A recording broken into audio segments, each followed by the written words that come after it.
Pernahkah Anda bertanya-tanya kapan cukai rokok pertama kali diterapkan di Indonesia? Dalam 10 detik, Anda akan tahu sejarah awal cukai rokok di Indonesia. Seperti telah disebutkan, pengaturan atau kebijakan mengenai cukai rokok baru dikeluarkan oleh pemerintah Hindia Belanda menjelang pertengahan abad ke-20. Pemerintah kolonial Hindia Belanda mengaturnya dalam Staatsblad nomor 517 tahun 1932 atau disebut juga sebagai Tabaksatie Ordonansi Cukai Tembakau. Pengaturan cukai rokok ini merupakan konsekuensi dari menjamurnya perdagangan rokok di wilayah Hindia Belanda sejak 1880 hingga 1931. Ini ditunjukkan dalam penelitian yang dilakukan oleh Van der Reygen yang tertuang dalam buku Kretek Jawa.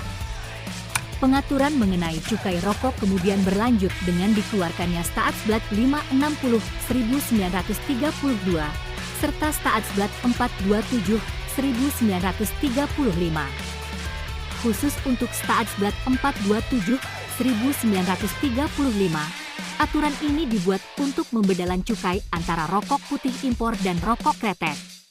Aturan ini dikeluarkan agar impor rokok putih tidak menekan industri rakyat Hindia Belanda.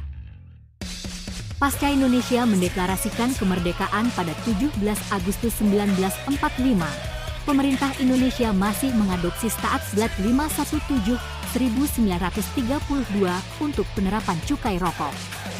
Namun, pemerintah mempertegas aturan dengan mengeluarkan Undang-Undang UU Nomor 28 Tahun 1947. Dalam UU ini, pemerintah Indonesia menetapkan cukai dihitung menurut harga eceran, yaitu harga yang di dalamnya telah termasuk cukai serta segala biaya yang dikeluarkan untuk menyiapkan tembakau.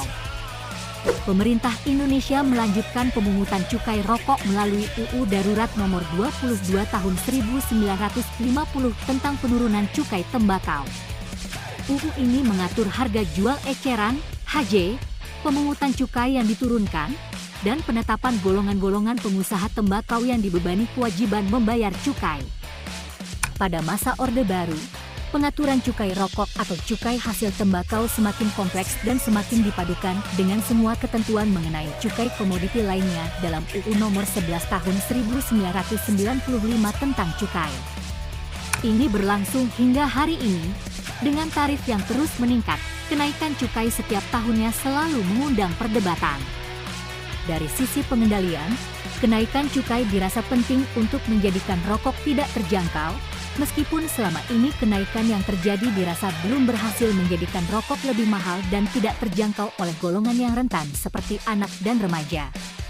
Dan sekarang Anda tahu bagaimana cukai rokok pertama kali terwujud. Suka dengan informasi ini? Beri like dan subscribe untuk lebih banyak konten menarik.